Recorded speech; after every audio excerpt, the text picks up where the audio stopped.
Or let's do it. Good. Look, what's up in to say? Great evening. Great evening, great evening, great evening, great people.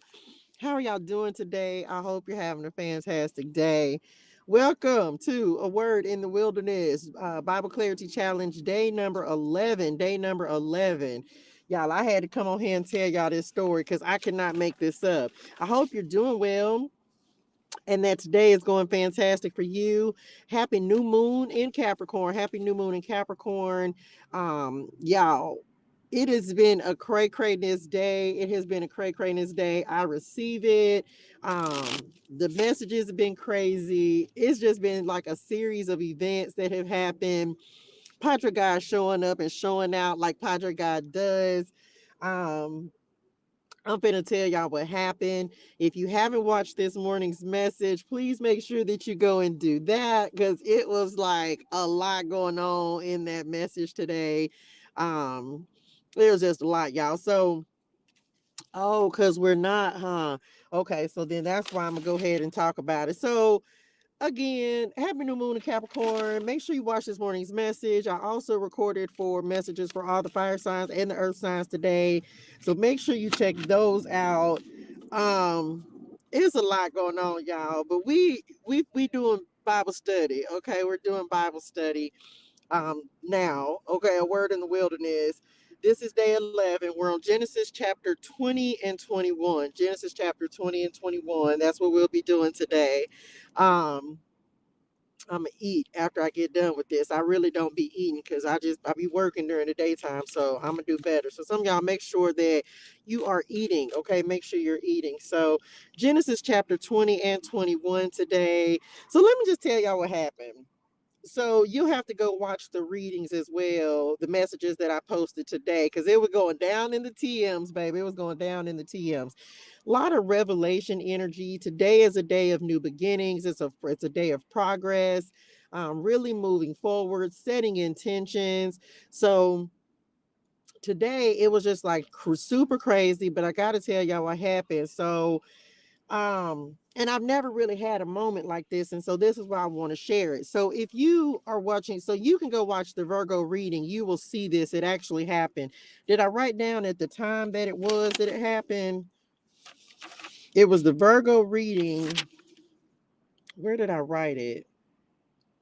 I don't even know, y'all, but anyway, so much has happened today. So first things first, I'm pretty sure that on this morning's message was something that came through, or some either yesterday, I don't know when it was. It was talking about a wind, a change, like something about an east wind, a wind coming from the east, something. I don't even remember what message it was in, y'all, but I know that I remember saying something about a wind. I think it was this morning's message, but I'm not sure. I really don't know. But I remember I was sitting here in Padre God. It's just like a series of things that have happened in like the last couple of hours, and it was just like just a series. So I'm gonna try to go through it. So message. So I was watching a bunch of numbers started coming through 13, 13, 133, 144. I was like, okay, bet. So then I was okay. Here it is right here. Okay, I'm tripping. Okay, here we go. So I watched the Leo reading, right? So if you have any of these signs, even if you don't, I would suggest going and watching the readings from today because, baby, listen, Padre God is doing something. So I was watching the Leo reading, and the Leo reading, one of the numbers that came out was the number 511. Now, I'm not sure, but I think that number came through on this morning's message as well. Okay, fast forward. So a couple more things I wrote down. Okay, boom. I move over to the Virgo reading, and I was like, then when I was in the middle of the Virgo reading, Padre God started talking to me, and I was like, okay. So he ended up making me remember I was talking about a change in the wind. So I stopped the Virgo reading. I go and start Googling. I'm like, okay, well, what you talking about? So what he ended up taking me to for a change in the wind, it took me to Exodus 14. Look, I got to get the other Bible because that Bible's already turned to this one. This is why I got to have two. Don't be judging me. Hello, dearest one. So he took me. So when he started talking about a change in the wind, That took me to Exodus 14 and 21. Then, because it's in this morning's message, I said something about a wind. I was like, what do you mean a wind? And then it was like an east wind. So I looked up east wind, took me to Exodus 14:21. Then Moses stretched out his hand over the sea, and all that night the Lord drove the sea back with a strong east wind and turned it into dry land. So, of course, this is when Moses was parting the Red Sea for the Israelites to go through. The waters were divided, and the Israelites went through the sea on dry ground with a wall of water on their right and on their left. So then that ended up taking me to another place. I was like, okay, well, bet. So then I ended up going to Psalms 78 and 26. And I was like, okay, so then that talked about provision. So long story short, it's some provision coming in. All of that to say, it feels like this, like God is bringing in provision, because Psalm 78 and 24, 25, 26, it talks about like manna from heaven. And it's just talking about the story of the Israelites and how God was providing. So all of that to say provision, okay? So then the next thing that happened is God has been on this mission of revelation, okay? Message. He has been on this mission of revelation, and he's showing you what you need to know, what you need to see, and just making sure that you're paying attention. So I said, okay. So he told me to mention that. That's the next thing. So then I was watching the Virgo reading today, and it was at 5:11 that it was like at the 5:17 and 11 mark on the Virgo reading. The first of all, the screen like blipped out for a second. Then when I came back, I was just like, oh my gosh, I'm so tapped in right now, blase, blase, blah. And then I talked about like the ClariTEA. I looked up and it was like a new level of ClariTEA that I saw, and I was looking out at the mountains. So y'all, I started crying and everything in the middle of the message, y'all. Y'all can go watch this. It's on the Virgo reading at 17:11, which happens to be 5:11, which happens to coincide with the 5:11 that came up in the Leo reading. So go watch Virgo, go watch Leo. um and it was like you ever have that a moment where you feel like your life is getting ready to change. And that's what I was talking about. So for some of you, there's some life-changing events that are coming in. Some of you are cutting some folks out of your circle, um, cutting things out of out of your awareness, out of your energy, whatever is necessary. That's what's happening. So then I went and took a walk, and I was down on the beach, and so I was like, well, let me go to the restroom real quick. So I went to the restroom, and when I went in the restroom, it was nothing, right? And so as I'm coming out of the restroom, I happened to look down. That is so funny. Y'all got jokes. They got jokes. Like they are not playing. So as I look down, message, hey y'all. So somebody ancestor, well, I know my ancestors them ain't playing. I don't know what's happening. I don't know who's going through what, but all I know is when I looked down as I was coming out of the restroom, I ended up finding a quarter. And quarters are a sign for me. What's crazy is I saw one in my book bag, and I was like, how did a quarter get in there? And I ain't think nothing about it. I was just like, oh, okay, well, at some point I could have threw it in there. Don't know when, but what if? So then I end up finding another quarter today as I'm coming out of the restroom. And so I made a video, and I was like, oh, the ancestors showing up, because I always tell them, message, come on, watch now to rewrite your story. I was like, I be telling the ancestors them, I was like, child, don't send me no pennies, no nickels, no dimes. I was like, send me quarters so I know it's real. So sure enough, I found two quarters today. One when I was coming out of the bathroom, I was like, how did I miss? I was like, how did I miss it going in, but didn't miss it coming out? So your ancestors, them, hey y'all, are not playing. Spirit guides, ancestors, angels, and ascended masters. We got your back. Um, then I'm sitting here, and a van passed by, and it was like Kingdom Outdoor Living. Then it was a feather flying by. So it's just a lot. So your ancestors are definitely giving you messages. Um, and we receive that. We receive that. So just a lot. Make sure you go watch the new moon and Capricorn reading. I got plans for you. We talked about Jeremiah 29 and 11. Today, of course, we're on Genesis 20 and 21. Genesis 20 and 21. Abraham deceives Abimelech. It's just a lot, y'all. It's been a lot going on today, a lot of revelation, just a lot happening. So pay attention to the signs that your ancestors, spirit and them are giving you, because they are definitely giving messages, encouragement, whatever you need to know. It's a lot of revelation. God is definitely revealing the things that you need to know. This could be about your job. This could be about people as well. Whatever it is, message, family members, whatever it is, it's just been a lot. Okay. So just make sure that you're paying attention to the signs that you're receiving, because I definitely feel like we're getting a lot of them. Okay, we're getting a lot of them. um I do know that God is giving me quite a bit of revelation, just making sure it's simply about elevation. It's about you being aware, and clarity has been super real. It has been super real. um Today when we were on the live, it was some fireworks that went off on the live. It was just crazy, y'all, today. And I'm like, OMG, and it's the Capricorn new moon. It's just been a lot. It's been a lot going on today. So I just said, okay, Lord, I receive it. And I said I would mention it and tell y'all, like, just to pay attention. I will say this: God is not playing. He is not playing with people. He's not. And I said this, and I think I said it on this morning's message. God ain't playing with you, and he ain't playing about people that's playing with you. Like, he's just not. He's not in that season. I don't know where it's at, but I just heard like some about touch not my anointed or something about that. I don't know, child. It's just a lot that, and he's just not playing the radio. He's like, I don't know. I feel like God is getting very serious about who is perpetrating to be on the walk with him and who's really following. And so he keeps showing signs and synchronicities about the things we need to know.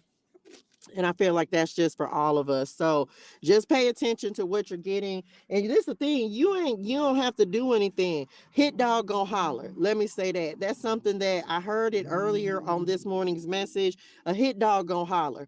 You ain't got to say nothing, right? For some of y'all, you're going through an experience of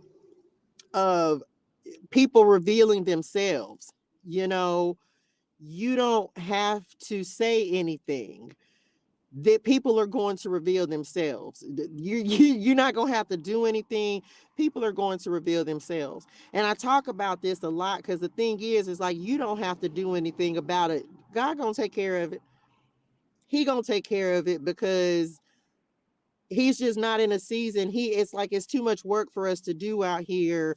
So he's just not in a season to continue to play with people, or to, and the thing is like, a lot of us you would never know one way or another, but he's just not playing anymore. Some of you have some people who are going to be coming in to apologize, because they've been playing. And I think that's the way. Was that last night or today, y'all?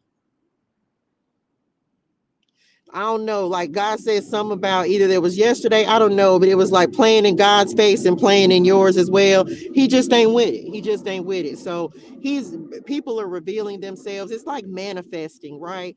Um, and I've heard people say this before, but people almost like people's demons manifesting, if you will, like in jealousy and envy and just different ways, y'all, like different ways. And so God is kind of showing me all of this, and I'm just observing and just listening to what he's saying, taking note. But he's like, but he keeps saying, like, when he tells me to pay attention, I'll be like, okay, peeping game. So a lot of you, he's showing you, making you aware of the things that you need to see. And so he's also testing your faith and testing your obedience, because when he tells you to do something, walk away from something, leave something, like disconnect, that's what he meant. Because he's required that of me as well, to disconnect from some things, that from people, even that I thought, that even moving away from my family, you know what I'm saying? So it's not limited to just connections. It's not limited just people, like, connect from your family members if your family is walking in their shadow, especially because he has work for you to do. So anyway, it's been today, I don't know if it's because it is my moon, Capricorn moon. I felt very tapped in today. Definitely some life changing things that are happening, and this the thing. Like God is like, you're not just you just not finna keep playing in my face. Like you just not. So I'm just like, okay, Lord. So I'm just kind of follow. I just like, hey. So I'm passing it on because show you see the things you need to see. That keeps happening as well. It's just like weird stuff that is happening, y'all. It is just weird. Like it's just weird. Okay, that's all I can say. It's just crazy stuff that's happening. I don't even know. Hopefully the volume is still on. I just y'all, it's just a lot. It's a lot that's happening, but we receive it.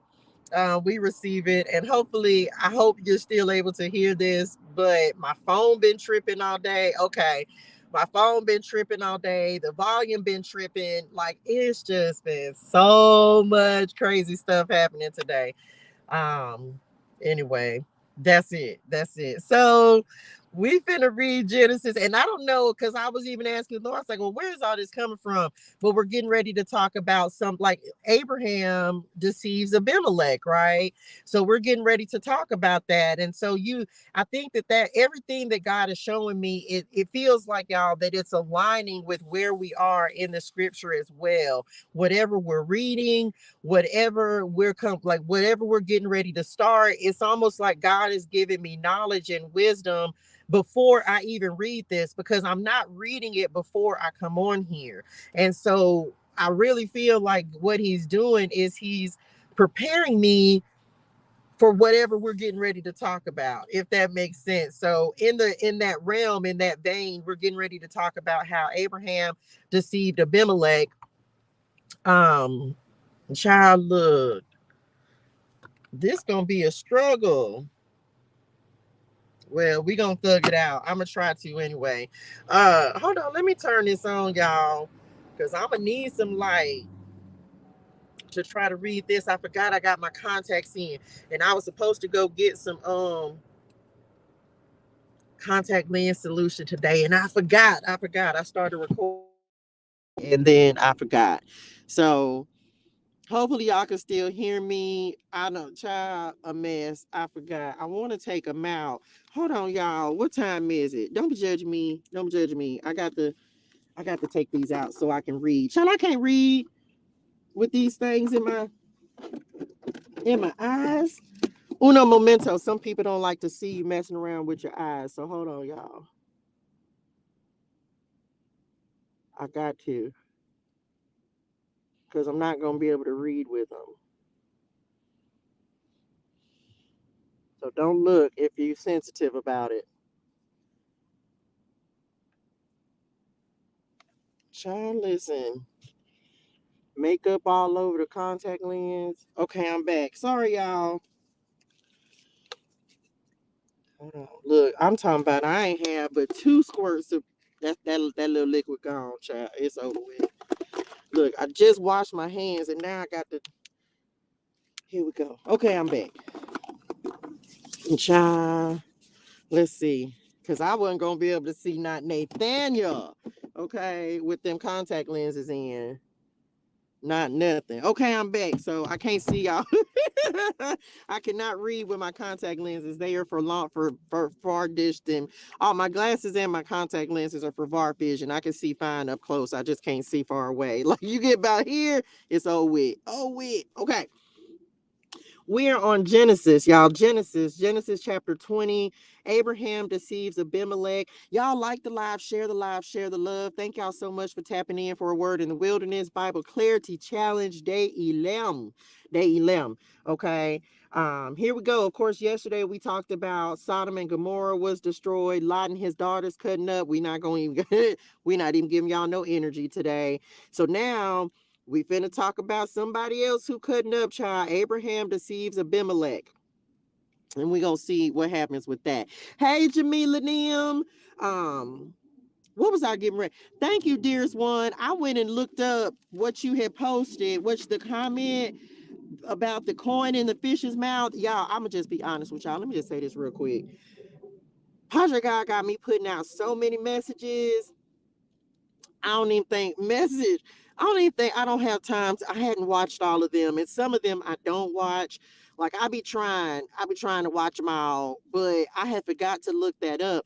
But what he pointed out, because I went and looked it up, Matthew 17:23 through 27, what he was pointing out was, and I had to go look up what transfiguration means, and it's a complete change of form or appearance into a more beautiful or spiritual state. Christ's appearance in radiant glory to three of his disciples, the ones he had took up on the mountain. So he had me to look that up, and I say, well, okay, because child, it be so much going on over there. And he also gave me, this is random, y'all, but it was on one of the whichever message it was, child, I don't remember, whichever one you commented on earlier. It was talking, and that goes back to provision actually, when he was sending me, like when he was taking me down the street around the corner. That's how I be feeling. That, well, that's because that's how I feel like we be doing, Daddy. You be taking me round the street, down the street, round the corner. We be on a scripture scavenger hunt. That's how the Lord, because it's like you get one thing, you get one message. Like I told y'all about the wind, the east wind, and that took me over here, and then that take me to somewhere else. And so that's how stuff be coming together. So I love it though. I love it. Come on, sacred first new moon.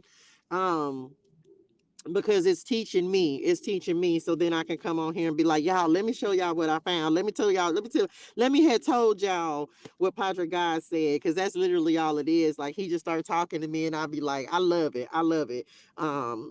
That's literally what's happened like for the past couple of hours. So I forgot to read this yesterday. Let me read this real quick before we go, because remember I said I was going to read about, there was a little passage about comfort. And remember yesterday, y'all, we were talking about comfort. What was, oh, because I was talking about how God had comforted me yesterday morning. Let me just read this. This is in reference to Genesis 19 and 19:16. An affluent culture holds many attractions that can lull us into a lifestyle that is far too content and comfortable. This is so crazy, y'all. This is so crazy, because then I gave a message today that talked about being like, it ended up going to Philippians 4. Okay, let me finish this. We often think of comfort in the text of helping and encouraging others, but here it can also mean freedom from pain and trouble, a life of convenience. This is not always a good thing, because it deadens our sensitivity to the needs of others and causes us to forget that all we have comes from God. Lot had become so comfortable living among ungodly neighbors in the wealthy city of Sodom that he had stopped being a credible witness for God. When the angels told him the city would be destroyed, Lot still hesitated, not wanting to give up his worldly pleasures. Don't let yourself become so comfortable that you lose your passion to follow God. Okay, I said I was going to read that yesterday, and then we got to talking and I forgot. So, but I will also say this, that's so crazy. What reading was it, y'all? It could have been Capricorn. It might have been the Capricorn reading for today, because the Philippians 4 and 13 scripture came out, or they said at first, they were like, I can do all things through Christ who strengthens me, and then go forward a little bit. And then they ended up taking me back to Philippians again, because it was talking about being content versus being comfortable, right? And I was kind of tripping, because on one of the cards, it randomly came up when I was picking up the angel numbers deck, and on that card it was the Grand Trine card, and it was talking about contentment. And so as I was giving the message, it took me to Philippians, where Paul was talking about, knowing how to be content. Like I can be content with whatever I have. I've had a little, I've had a lot, so on and so forth. So somebody might need to go read that. We also talked about it in the Capricorn reading today. So y'all can go watch that on YouTube. That, I feel like that was a whole new moon reading, whether you have Capricorn in your chart or not. I feel like it's a word in there. So, okay, I'm back. Genesis chapter 20, Abraham deceives Abimelech. Abraham moved south to the Negev and lived for a while between Kadesh and Shur, and then he moved on to Gerar. While living there as a foreigner, Abraham introduced his wife Sarah by saying, she is my sister. So King Abimelech of Gerar sent for Sarah and had her brought to him at his palace. Are we not repeating a cycle? Did this not happen with Pharaoh in Egypt? Just saying. But that night, God came to Abimelech in a dream and told him, "You are a dead man, for that woman you have taken is already married." Well, at least he didn't see you didn't send no plagues on him this time, child. At least you warned him. But Abimelech had not slept with her yet. So he said, "Lord, will you destroy an innocent nation? Didn't Abraham tell me she is my sister?" And she herself said, "Yes, he is my brother. I acted in complete innocence. My hands are clean." In the dream, God responded, "Yes, I know you were innocent. That's why I kept you from sinning against me and why I did not let you touch her." Well, you didn't have to, you should have just told him. You didn't have to threaten him, Daddy. Now return the woman to her husband, and he will pray for you, for he is a prophet. Then you will live. But if you don't return her to him, you can be sure that you and all your people will die. Child, look. But this is the thing. Message.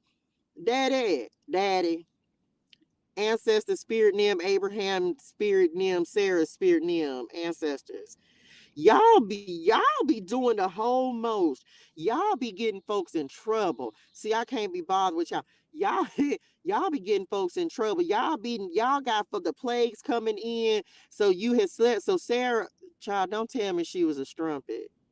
I'm not calling you that, but God sent the plagues. He didn't even warn Pharaoh. He just sent the plagues on them for lying, because y'all was lying. Now you were finna get this man killed. And you know what? I'm back. I mean, love y'all, but y'all was on it. Nah, Abimelech got up early the next morning and quickly called all his servants together. When he told them what had happened, his men were terrified. I know they were. I'd have been terrified too. Then Abimelech called for Abraham. "What have you done to us?" he demanded. "What crime have I committed that deserves treatment like this, making me and my kingdom guilty of this great sin? No one should ever do what you have done. Whatever possessed you to do such a thing?" Oh, let's see. Abraham replied, "I thought, this is a godless place. They will want my wife and will kill me to get her." Then why you was even there? Spirit them ancestor Abraham them? Why y'all keep going to places that you ain't even got no business? I mean, I'm sure that I'm okay. Well, maybe I was following Padre God, but I just don't get it. Anyway, I'm back. This will They will want my wife and will kill me to get her, and she really is my sister, for we both have the same father but different mothers, and I married her. Okay, so we talking about God. When God called me to leave my father's home and to travel from place to place, I told her, "Do me a favor, wherever we go, tell the people that I'm your brother." You was trying to get technical. No, you ain't sleep. That ain't, yes, she's your, yeah, she your sister, but you know what that man meant.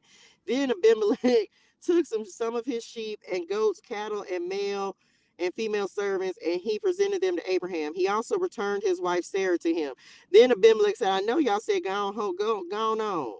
Look over my land and choose any place where you would like to live." And he said to Sarah, "Look, I am giving your brother," not brothers in parentheses, 1,000 pieces of silver in the presence of all these witnesses. It really is in like the little, what he had to keep. Child, ain't nobody stunned that. This is to compensate you for any wrong I may have done to you. This will settle any claim against me, and your reputation is cleared." Then Abraham prayed to God, and God healed Abimelech, his wife, and his female servants, so they could have children. For the Lord had caused all the women to be infertile because of what happened with Abraham's wife Sarah. See, this would I be, Lord have mercy on my soul. That's Genesis chapter 20. We finna talk about the birth of Isaac. That is you. I feel. Look, this was crazy. I mean, I get it, and I think, God has his reasons, of course, but they had to do what he want to do. But you blessing folks, but they are being wrong to people. They lying, and then I mean, you done made them infertile because of they lie. That was them, child. That's messed up. That's messed up. I'm just saying it is. I feel like that's messed up. I mean, Daddy, you do what you do because I'm sure that that's not his only sin. It had to be some more that's not in here for why Abimelech and the women them couldn't have little children, why they was barren, infertile, whatever. But because how long was y'all in there? How long was y'all there? How y'all know that the little people them couldn't have no little children? I'm talking about how y'all know. That had to have happened. Child, see, this is so many questions. There's so many things.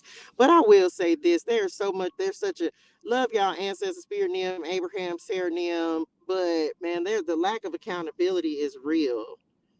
Like y'all getting people messed up in the game for real. Like you getting people having people consequences and stuff. Again, just are we going? We only going by what the words say, okay?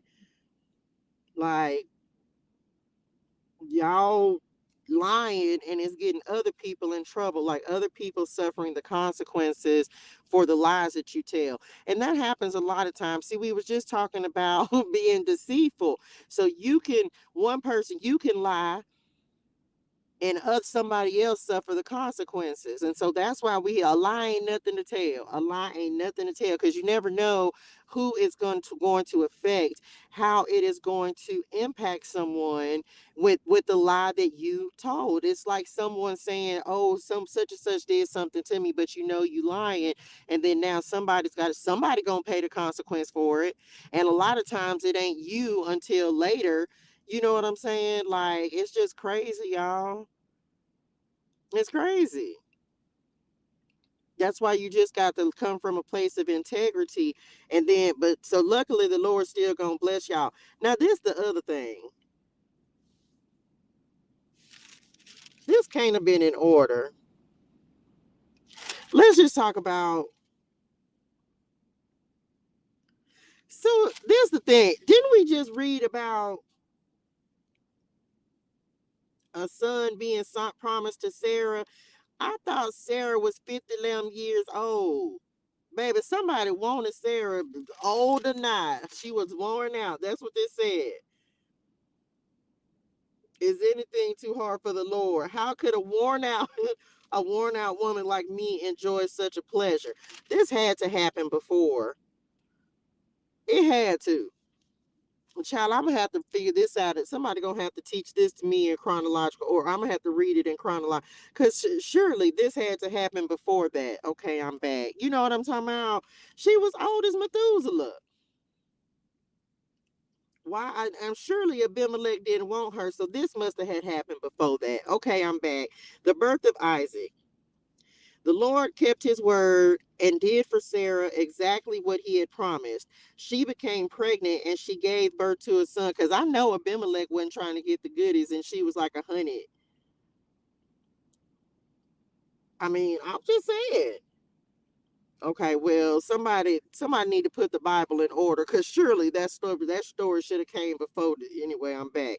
The Lord kept his word and did for Sarah exactly what he had promised. She became pregnant and she gave birth to a son for Abraham in his old age. This happened this happened at just the time God had said it would, and Abraham named their son Isaac. 8 days after Isaac was born, Abraham circumcised him as God had commanded. Abraham was 100 years old when Isaac was born. And Sarah declared, God has brought me laughter. All who hear this will laugh with me. Who would have said to Abraham that Sarah would nurse a baby? Yet I have given Abraham a son in his old age. Hagar and Ishmael are sent away. My goodness. Here we go. When Isaac grew up and was about to be weaned, Abraham prepared a huge feast to celebrate the occasion. But Sarah saw Ishmael, the son of Abraham, and her Egyptian servant Hagar making fun of her son Isaac. So she turned to Abraham and demanded, "Get rid of that slave woman and her son. He is not going to share the inheritance with my son Isaac. I won't have it." This upset Abraham very much because Ishmael was his son. But God told, baby, you can't come back, Karen, now because you done told the little people now that she could do whatever she wanted to do with the servant when she was pregnant. So you get your spirituals in order. See, I'm telling y'all, child, I couldn't have been back here with I couldn't have been back there with y'all because baby, y'all is doing the whole most. Do not be upset. Do not be upset over the boy and your servant. Do whatever Sarah tells you for Isaac. Oh, wait. Okay, let me back up. This upset Abraham very much because Ishmael was his son. But God told Abraham, "Do not be upset over the boy and your servant." We already know that Ishmael was going to be blessed as well. He was going to be wild as a donkey or something like that. But just saying, do whatever Sarah tells you, for Isaac is the son through whom your descendants will be counted. But I will also make a nation of the descendants of Hagar's son because he is your son too. So Abraham got up early the next morning, prepared food and a container of water, and strapped them on Hagar's shoulders. Then he sent her away with their son, and she wandered aimlessly in the wilderness of Beersheba. When the water was gone, she put the boy in the shade of a bush. Then she went and sat down by herself about 100 yards away. "I don't want to watch the boy die," she said as she burst into tears. But God heard the boy crying, and the angel of God called to Hagar from heaven. "Hagar, what's wrong? Do not be afraid. God has heard the boy's crying as he lies there. Go to him and comfort him, for I abandonment much? For I will make a great nation from his descendants." Child, I don't know. This Bible is doing something to my spirituals. Like, I love the Lord. I love the word. But this is just like, baby, you just going to leave the little children over there by themselves? Mama, just saying. Abandonment. This how people grow up with abandonment wounds, telling you. Then God opened, luckily he wouldn't remember this. Then God opened Hagar's eyes and she saw a well full of water. Provision. Remember we were just talking about that? She quickly filled her water container and gave the boy a drink. And God was with the boy as he grew up in the wilderness. He became a skillful archer and he settled in the wilderness of Paran. His mother arranged for him to marry a woman from the land of Egypt. Abraham's covenant with Abimelech. About this time, Abimelech came with Phicol, his army commander, to visit Abraham. "God is obviously with you, helping you in everything you do." Abimelech said, "Swear to me in God's name that you will never deceive me, my children, or any of my descendants. I have been loyal to you, so now swear that you will be loyal to me and to this country where you are living as a foreigner." Child, don't get me twice. You ain't gonna get me twice. Mm-mm. We gonna have to make a treaty because see, you got me the first time. You're not gonna get me again. I know that's real, Abimelech. You know, like I know, because Abraham didn't be on some for real. Abraham replied, "Yes, I swear it." Then Abraham complained to Abimelech about a well that Abimelech's servants had taken by force from Abraham's servants. "This is the first I've heard of it," Abimelech answered. "I have no idea who is responsible. You have never complained about this before." Okay, let's just see. Wait, let's just see. Abraham then gave some of his sheep, goats, and cattle to Abimelech, and they made a treaty. But Abraham also took 7 additional female lambs and set them off by themselves. Abimelech asked, "Why have you set these 7 apart from the others?" Abraham replied, "Please accept these 7 lambs to show your agreement that I dug this well." Then he named the place Beersheba, which means well of the oath, because that was where they had sworn the oath. Child, is this the same well that Jesus gonna go sit by? Okay, I don't know. I'm back. After making their covenant at Beersheba, Abimelech left with Phicol, the commander of his army, and they returned home to the land of the Philistines. Then Abraham planted a tamarisk tree at Beersheba, and there he worshiped the Lord, the eternal God. And Abraham lived as a foreigner in Philistine country for a long time. The end. Okay. Look, woo, my God. Abimelech said, "You ain't gonna get me. You got me once. You're not gonna get me twice." And then Abraham, he wanted the well, so I guess he gave the sheep so that he could have the well. That was the payment for the well. Is this the same well that that Jesus is gonna be at? And the lady, I don't know exactly. I would have to go read the story. The lady by the well, wherever that's at in the Bible back there. And he said, and Jesus said, like, if you knew, like, if you drink this my water, you'll never be thirsty again. I don't know, maybe this is the same well. We'll have to see. I have to do some research on it. But Abimelech said, "You're not gonna get me twice." I know that's real. Now let's go back to Hagar and Ishmael being sent away. Abandonment wounds, abandonment issues, like this is stuff, y'all, real talk. Oh my gosh, y'all, what is all this stuff that keeps showing up on my YouTube, y'all? To now it was balloons. I was intended on telling y'all this earlier and I forgot. Earlier when I was on the live, it was fireworks, right? Y'all see, child, listen. Okay, I'm coming back to what I was talking about. Okay, listen. Earlier on today's live, on this morning's message, if you watch it, you'll see it. It was some fireworks that went off because I prayed, and then all of a sudden it was like some fireworks, and I was like, OMG, what's that?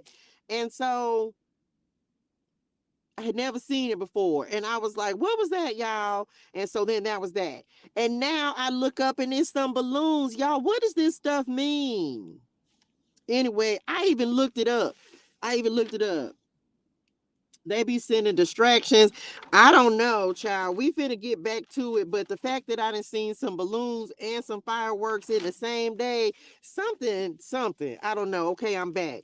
Um, I'm back because I ain't never seen it before. So of course I'm paying attention because it's new, right? But let's talk about Hagar and Ishmael. Y'all, all of this stuff is stuff, even if you think about it now, some of us grew up with both of our parents and some of us did not, right? Like I didn't grow up with both of my parents. I grew up with my mom and my stepdad.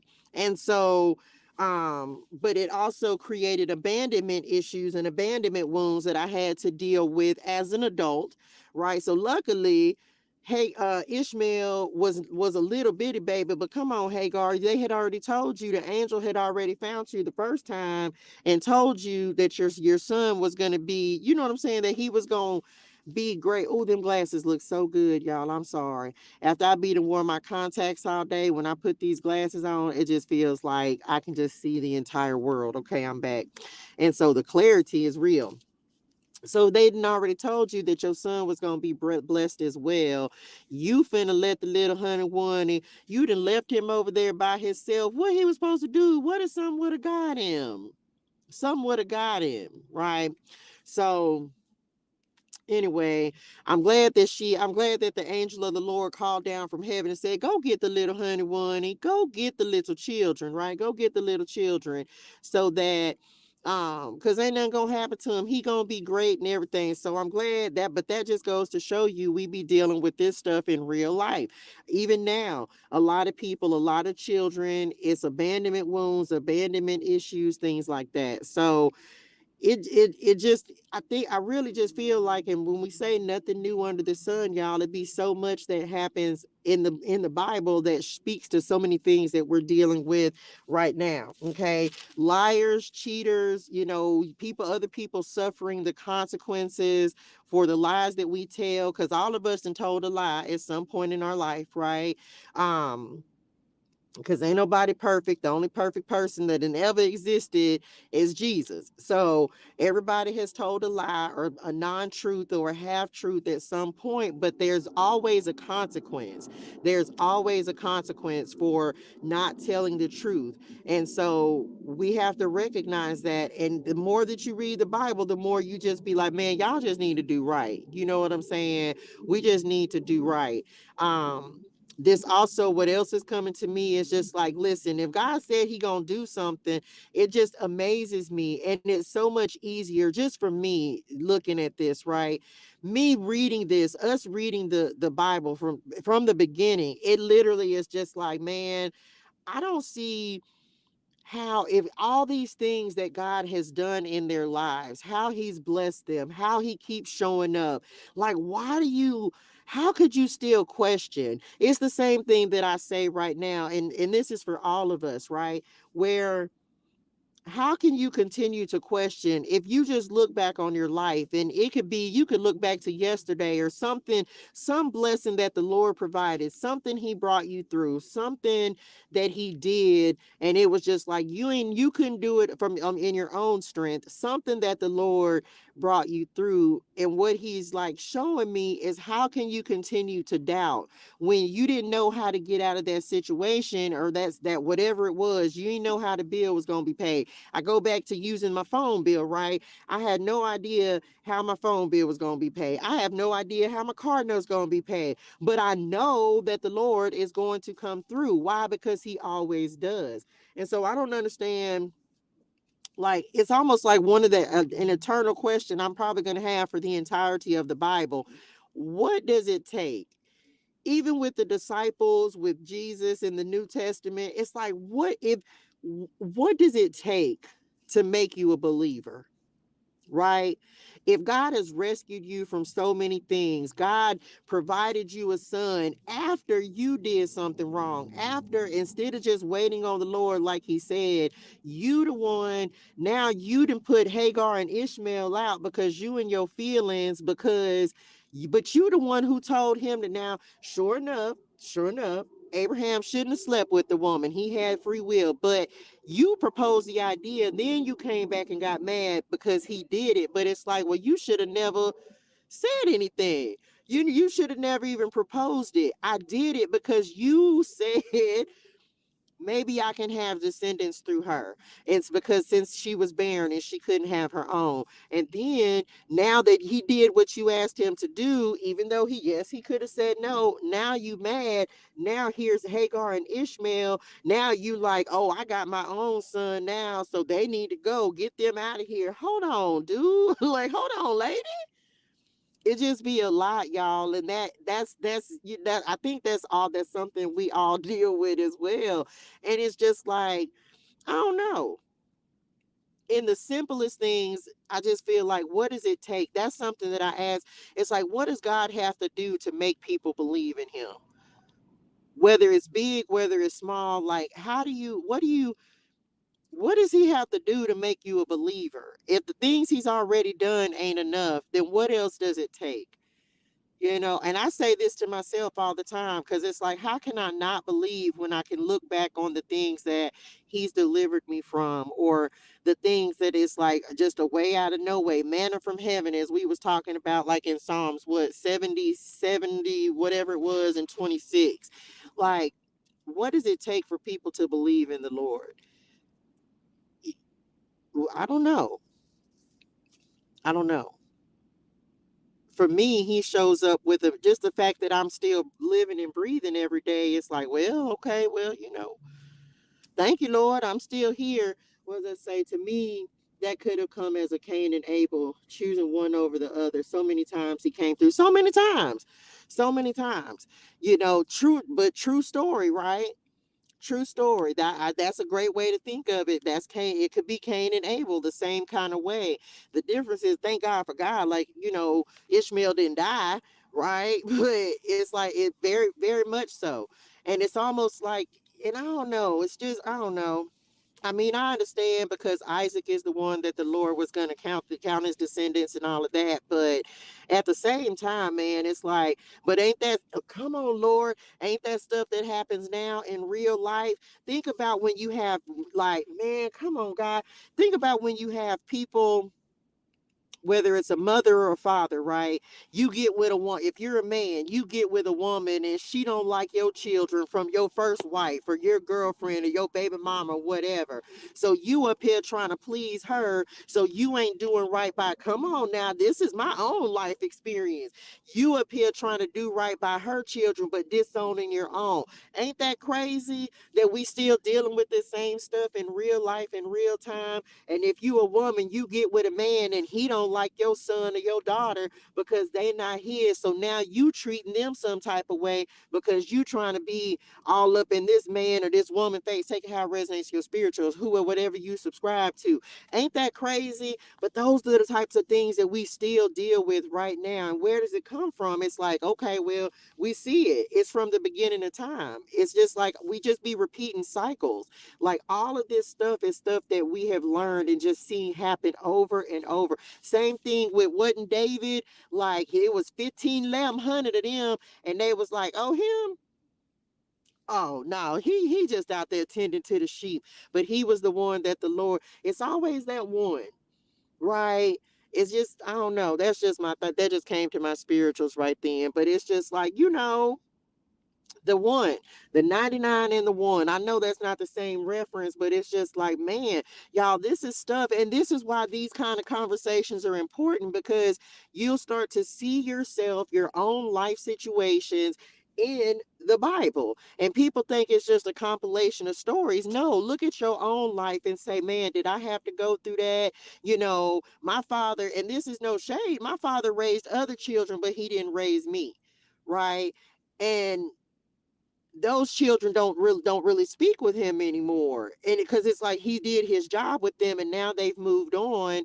But it's like when you get with a woman or a man, and you know what I'm saying, like that kind of stuff really happens, but it creates a problem um for the child. And I think that in all of this, not that the child really had a say so, because y'all know as children, but you still want to be considerate of your children, but ultimately they don't have anything to do with it because it's the adults making the decisions. I don't know. That may have been a little scattered, but it's just the same stuff, y'all. It's the same stuff we're dealing with now. Is you're able to look at this and see why people have abandonment wounds and why rejection wounds. This is the thing, as we talk about healing, right? Can you imagine, would I if I would have been Ishmael, I would have had a chip on my shoulder too.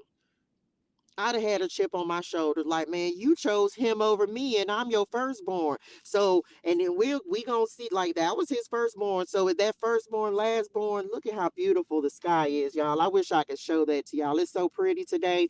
Um, so it's like I'm your firstborn, but you reject me. You know what I'm saying? Because she said so. And it's, I don't know, y'all. That's just my thinking on it, my feelings on it. But it's just something that we see over and over and over right now. Right now. You know what I'm saying? A lot of people, and it's rejection wounds. People, like, that's why you have angry young men and women who grow up angry at their parents. Because, yeah, a lot of us grow up rejected by one parent or another. And then some of you are some of us, I'm not going to say some of you, but some children are rejected in their home, even if it's the same mom and daddy. Look at David, right? And this is just what the Lord is putting in my spirituals. Like, look at David. They didn't even count him. Oh, he just a little shepherd boy. He out there tending to the sheep. He ain't nobody. He can't be the one that's gonna be king. And God said, I want him. I don't, no, I don't want, but see, that's what happens. It's the one that you least expect. Come on, Lord. It's the one that you least expect that God will elevate, that God will move to the front, that God will choose, because ultimately, and so just my thoughts on it. I had to do some serious shadow work with that child. Me too. I was rejected by my stepdad because I wasn't. See what I'm saying? Like, I can't make it up, y'all. Now I am so happy and so grateful. My stepdad, I love you, Vernell. I love my stepdaddy. I love him. He was an amazing father to me and my sister. He did not have children of his own. We were his children. Okay. My stepdad was amazing. He did not reject us. any of that. So I cannot say that I dealt with that. And I'm so grateful for that, because he didn't reject us. So that's not something that she and I dealt with. However, the relationships that both me and my sister had with our biological fathers strained. Mm-hmm. Strained. It was years. It was a long time. It was years sometimes that I didn't talk to my dad. Like very strained relationships with them. And so that's where those rejection wounds happen, y'all. That's why for some of us, whether male or female, that's why it's like you be grasping for love. That's why I just like honest, because this is my own story, y'all. Like, that's why God put me in California for a minute, for the first 6 years, to heal a rejection wound, to heal a wound that I didn't even know I had, that I didn't even, because I didn't know that I was going through. All I've done in California is healing. And I didn't know I had a rejection wound, right? Until I started learning about healing, so that I got to the point where now I'm healed. Now, not because let me just tell y'all, true, come on, Lord, true story. If you do not heal that, you will keep on. That is a wound, and the enemy gonna keep poking at it. He just gonna keep poking, and he know, because he knows that it triggers you. He knows that it makes you feel. Look at the sirens. Come on, Archangel Michael. He knows that it triggers you, and so the more that you. This is why it's so important to do the healing. And does it happen overnight? No. It took me 6.5 years. 6.5 years to finally just face it and be like, you know what? I love my dad message, but I'm okay with not needing the support or the love. And it's why I have a father. I know that for some people may or may not understand this. There's no bad blood or animosity between me and my father at all. But I don't need, and I don't want this to sound, take this wrong. I love my dad, and he loves me, but I don't need his love because I have the love of my father. And so in this stage of my life, I have a father. I don't know. I hope that made sense. I don't know if I can make that make sense to somebody. It's like my father in heaven is the one who is raising me and giving me what I need from, instead of me feeling, because for years I felt like I needed it from my biological dad. And the more I wanted it, the more he rejected that, the more he wouldn't give it. So the sadder I was. And you know what I'm saying? And so finally I got to a come on message. Finally I got to a point where I was like, I don't need it anymore. And that's how I knew I was healed. I don't need your support. I don't need you to believe in what I'm doing. And we want it, y'all. Remember, I think I just talked about the, come on, God. I don't remember how long ago this was, but I told y'all, matter of fact, it was the Gemini full moon that happened in December. Okay. So Gemini full moon, I told y'all a story. I said, man, little Latoya, that the little girl in me, right? For 43 years, I held on to this rejection wound, to this abandonment wound. See, I did some healing with my mama, but that was different because I lived with my mama, right? I didn't live with my dad. And so for the last 6.5 years, God had me in California to do some healing with my dad. And so in the last couple of years, as I've been on this walk with the Lord, one of the hardest things, y'all, was my dad, who is on his own walk with the Lord, right? As a pastor in whatever he does. I was trying to talk to my dad about the Lord. Okay. I was trying to talk to him about the Lord because I had no idea what was happening. I kept on trying to talk to him about it. And I was like, I think the Lord is calling me. And it was never a conversation that he would have with me. Like we would say stuff, but like, as like, this is like 2022, beginning of 2023. I was like, I thank the Lord. Like basically, I'm like, I don't know what's happening. Like I was getting these messages and I just felt this pull. And so at this point, like, but it was like we couldn't talk. We couldn't get on the same page and get in alignment with it. But it was because the way that God has me teaching is through tarot, reading cards. And of course, my dad being a traditional Baptist teacher, he ain't with that. Okay. So I couldn't make him understand, like, I feel like the Lord is using me this way.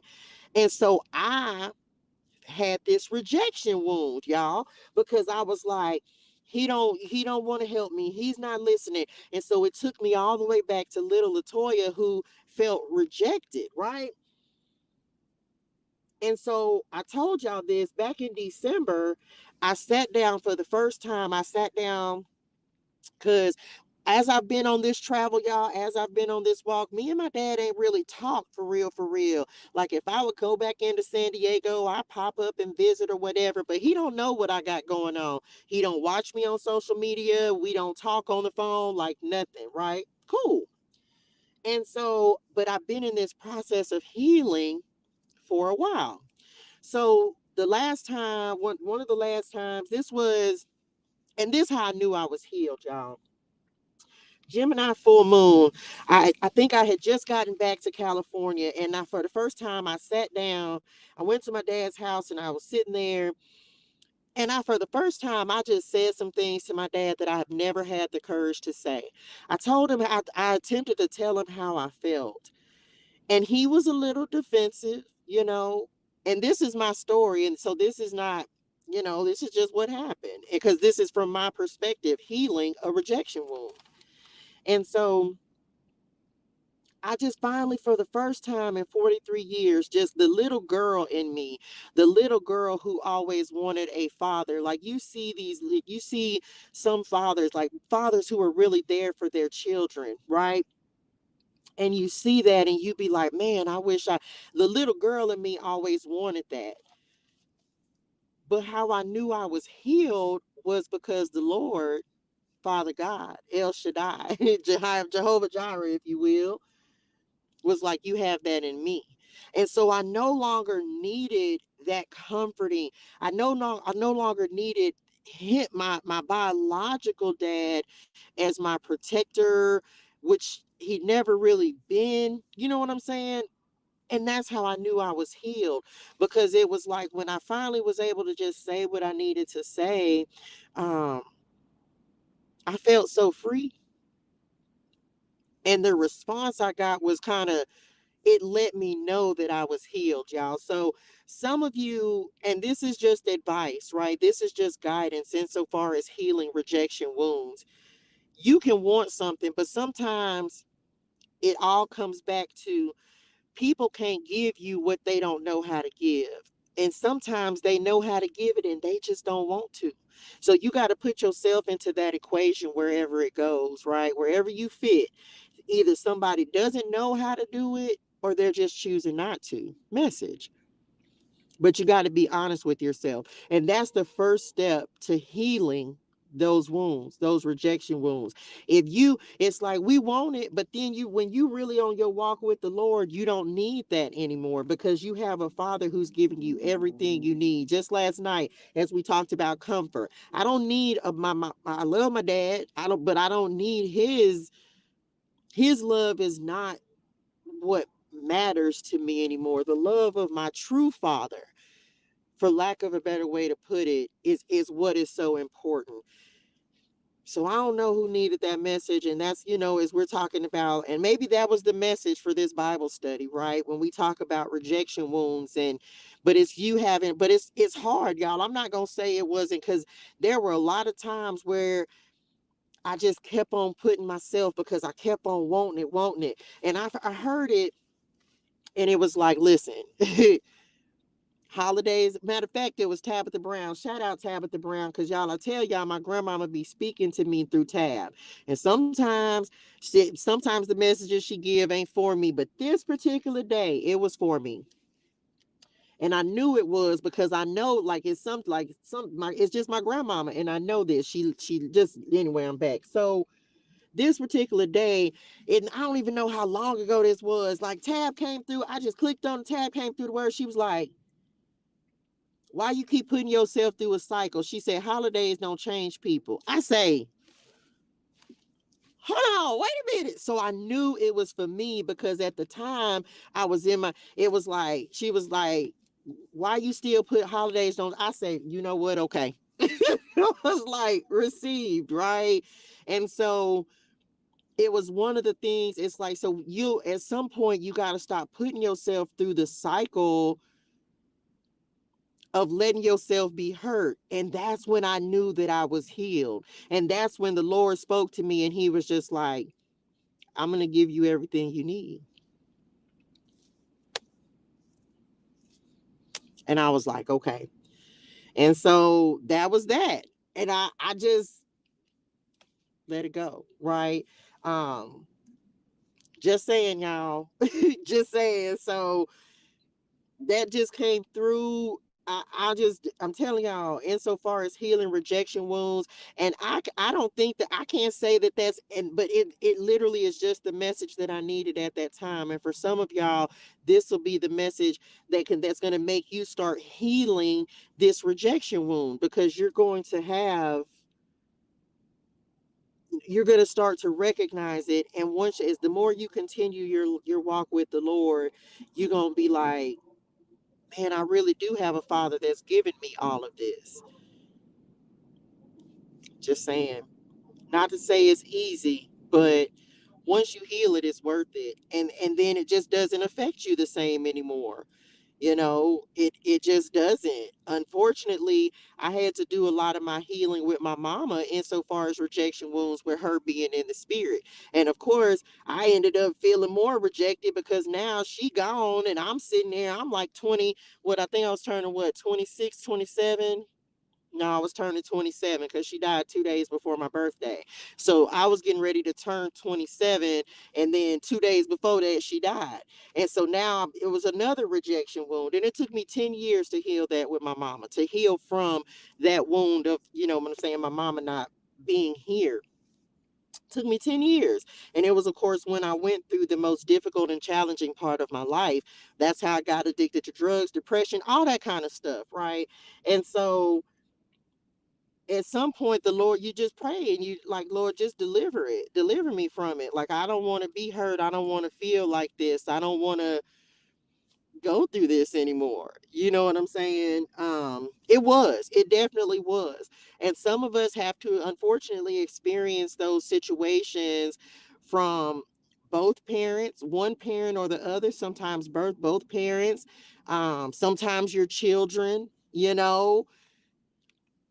all you can do is pray and ask the Lord for healing. He'll provide it. He'll provide it and he'll strengthen you for it. Doesn't make it any easier, you know what I'm saying? But he'll provide it. He'll definitely do that. And he'll give you the message, just what you need to hear to let you know. And once God came through and was just like, I am your father, I was like, okay. So when I say daddy, to like, y'all hear me, so I'm like, daddy, Padre God, Father God, it's because I really look at the Lord as my father. Like, for me, he is the father that I never had. Even though I had a stepdad who raised me, and I have my father, Padre God, he is the father that I never had. He takes care of me, he nurtures me, he comforts me, he supports me. He's there when I don't need him to be, or I mean, I'm not gonna say because I always need him. He's there no matter what.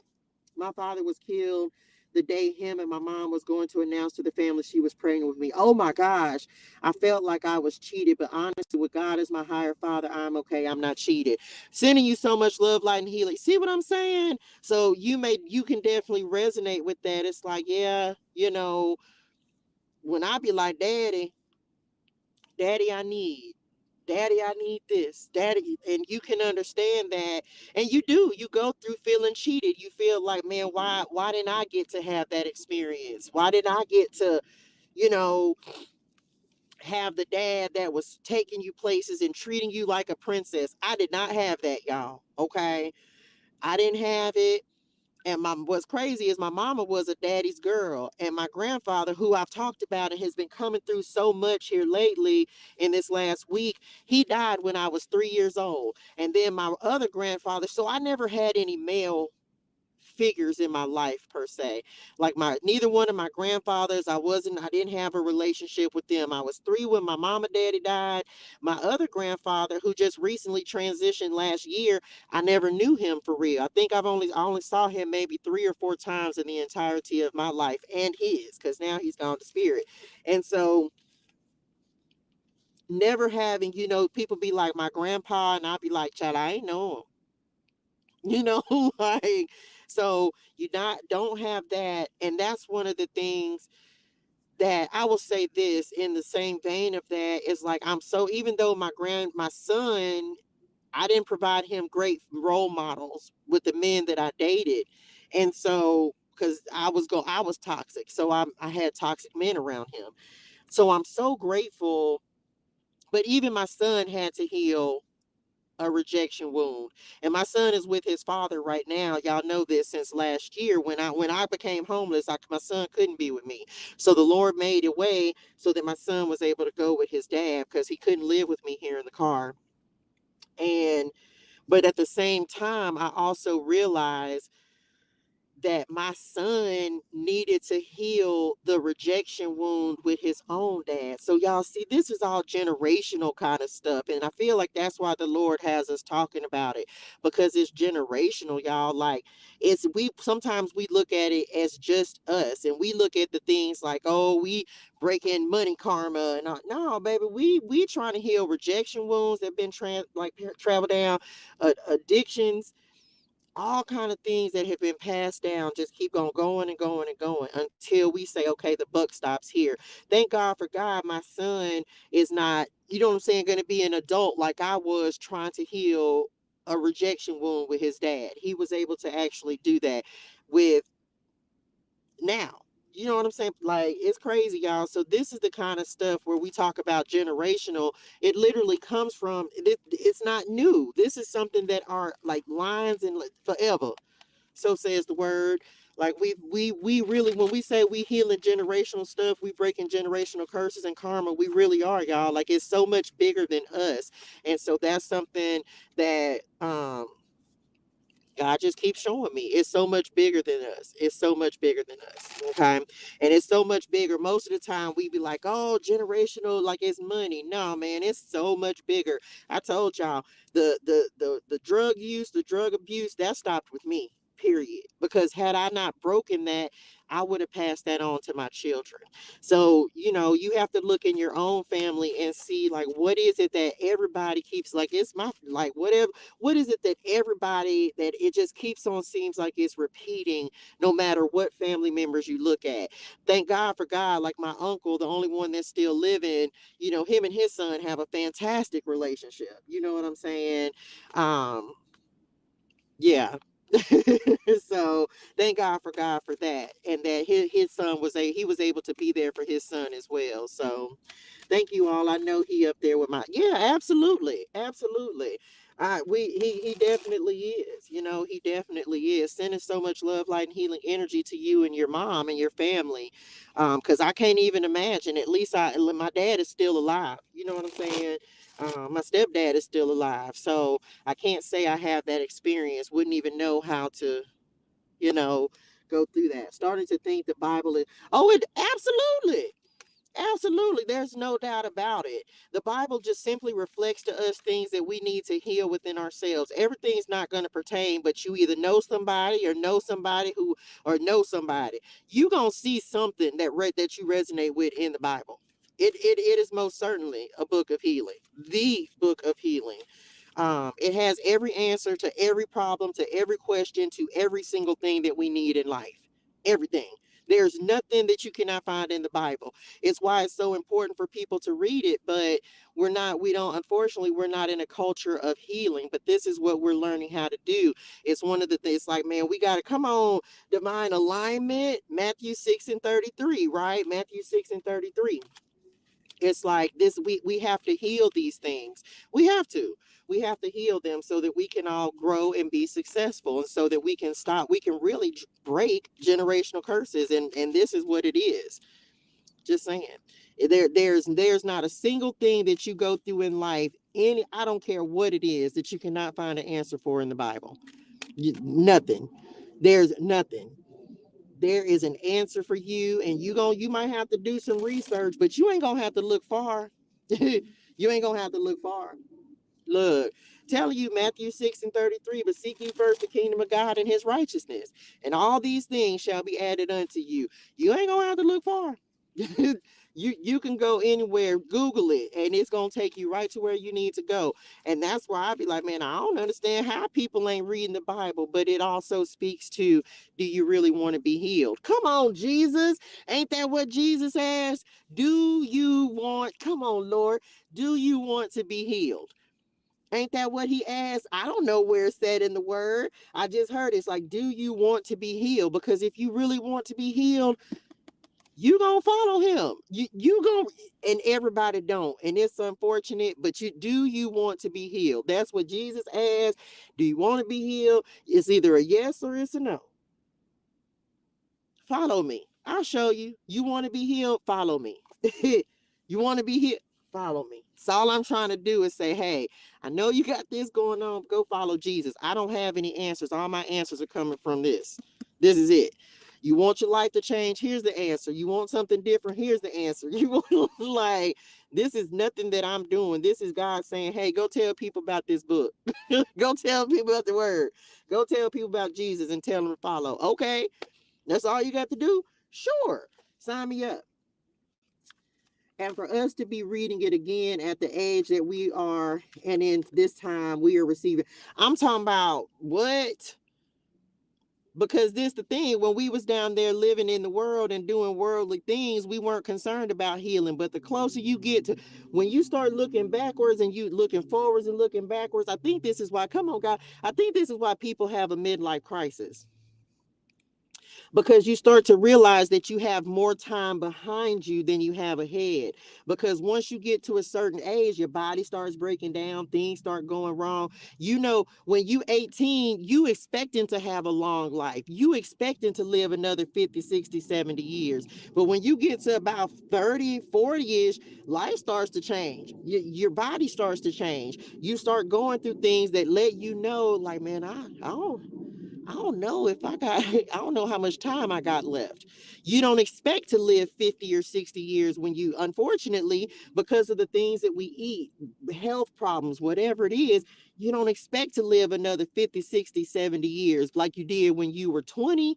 You expect to have a long and healthy life at that point. But once you get to about 40, you know that your time is running short. You know that you ain't got as much time in front of you as you have behind you.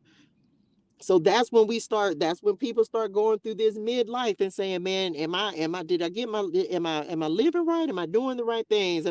Because we know we getting ready to go back to the Father.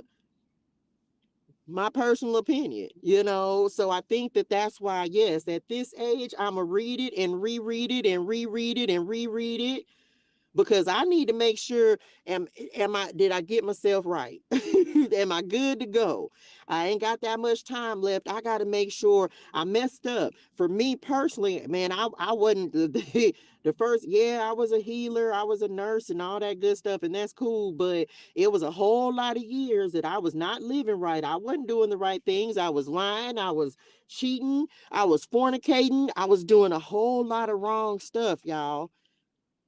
And I did that for a really, really long time. I wasn't living right. You weren't sinning. That's it. I was a sinner. I was doing things I was not doing right. Now I'm like, no, I'm not really gonna be doing all that. I'm just not, because I don't have as much time in front of me as I have behind me. Let's see. This message has spoken so much to me. I sitting here thanking God, because between my father being killed and my mom being stabbed, oh my gosh. OMG, girl. Wow. And each time we read it, every time you receive a different message, every time. Child, listen, the trauma. That is so, oh my gosh. Wow, that is crazy. See, this what I'm saying. Come on, Lord. You never know what somebody else's experience is. You never know. Thank God she survived that. You never know, because she still had work to do. You haven't lost a father before you were born, and then your mom, man, listen, you never know what somebody else has lived through, man. I'm telling you. That's why you got to be grateful. You got to be grateful. And I made it. I love child. I'm talking about what? Man, listen. The way I love the Lord, that's why it's like when you see situations like that, how can you not love the Lord? Thank you, Lord, that you allowed her mama to make it, because your life would have been so much different had your mama died. Man, come on, Lord. How can you not love the Lord when he brought her mama through this? How can you not? What does it take for somebody to believe? What does it take? What does it take? I don't know. I'm so grateful. Child, I love him for you. Thank you, Lord. I love him for you. Because, baby, listen, it's a whole lot of folks went through that experience and probably not stabbed 47 times that did not make it. Message. Come on, spirit. Anyway, I'm just saying. I'm telling you. Absolutely. Absolute, man. Come on, God. He does great and amazing things. I'm telling you, he does great and amazing things for each and every one of us in our own individual ways. Just look, listen, Jeremiah 29:11. For I know the plans I have for you, declares the Lord. Plans to prosper you, not to harm you, plans to give you a future and a hope. And that's literally the scripture we have from this morning. I'm telling you, he know what he doing, man. He knows so much better than us because he knows the plans that he has for us. I can't make it up. Can't make it up. He definitely has a plan. Just like that, y'all. Woo! Community conversations. My God, do I love the Lord. Thank y'all so much for tapping in. Man, I can't look, y'all, man. I just thank you, Lord. I'm just gonna pray. That's it. Like he's gonna start sending the right people at the right time because there's so many people who need to have conversations like this. People gonna be watching and they're gonna understand. Come on, God, and they're gonna understand because this is what it's like, y'all. Like God is creating support groups. You understand? He is creating support groups. That's why I'm so grateful watching you and hearing the messages in this family here. I'm opening up. Come on, opening up. Let me tell y'all, it's hard. And I told y'all this. I heard somebody say this the other day. You can't share your pain with everybody. And this is true. And I talked to God about this just last night. Kid you not, I talked to him. And this morning, I talked to him about it. And I say, well, Daddy, your pain is how you know who your family is. I've never had these types of conversations with anyone in my family, y'all. This is what real community is. This is what healing is. This is the type of like conversations that we need to have.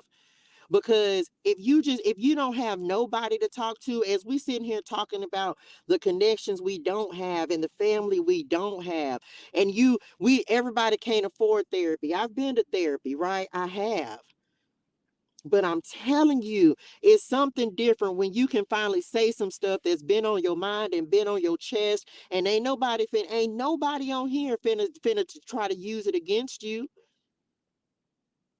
It's things that you can't talk to your family about because your family gonna be hurt, or you may need to talk about your family. This is what community conversations is all about. And y'all know God started building this back in December, and He's like, "No, we ain't finna make this no talk show." Do y'all realize that I feel like this is why God said, "I need you to start doing Bible study"?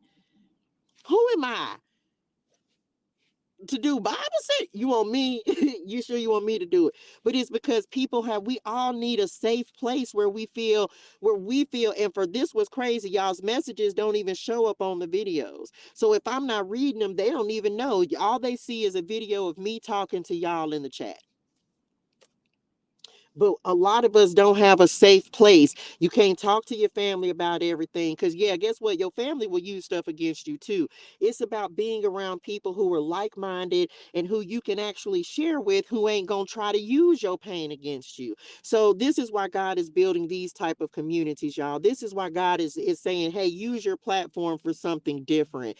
It's not going to be like everybody else's. I'm not, this is why he's also saying, no, you're not going, like, yes, you're going to talk about the Bible, but you're going to talk about the things in the Bible that we can all relate to. Hence this conversation today.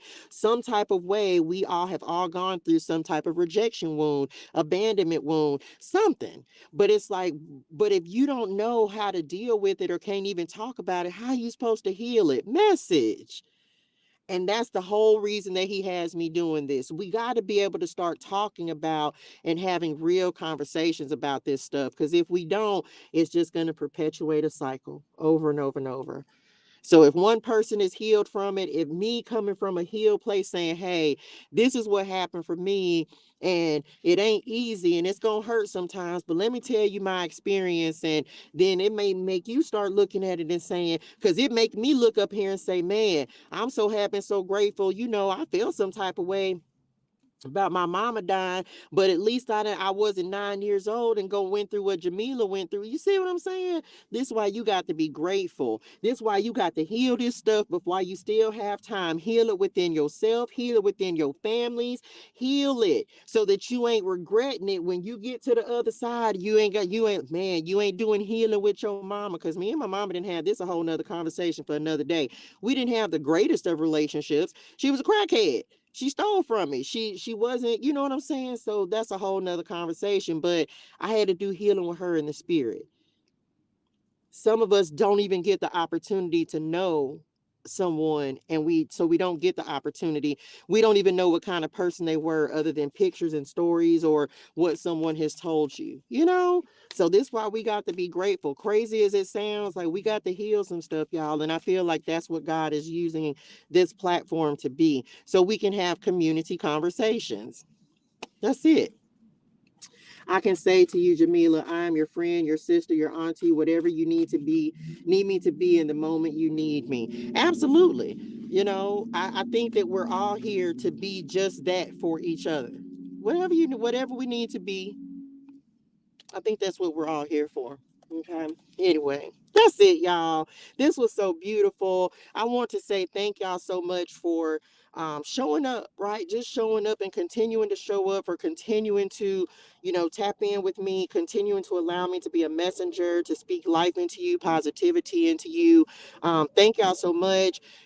Like the live, y'all. Share the live. Get these messages out. And if you know someone who you feel like would benefit from just sitting and having a discussion and knowing that they're in a safe place, in a safe space where they can open up, and and no one's going to use your pain against you. That's what this is, a word in the wilderness, because all of us are at different stages of our wilderness journey, right? Like the live, share the love. Thank y'all for tapping in, tuning in today. Thank you, Lord, for being in this place. As always, I'm so truly grateful. That's it, y'all. That's it.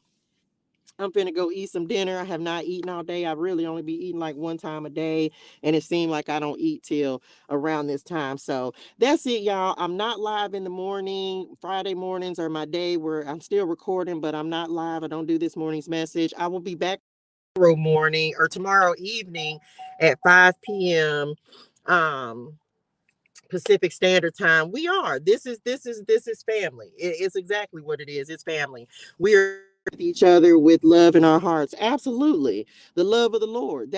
Unconditional love. That's what he provides. That's what he is, and that's what he provides. So I'm grateful for y'all. I love y'all in real life. That's why I tell y'all that all the time. Thank y'all so much for tapping in, tuning in.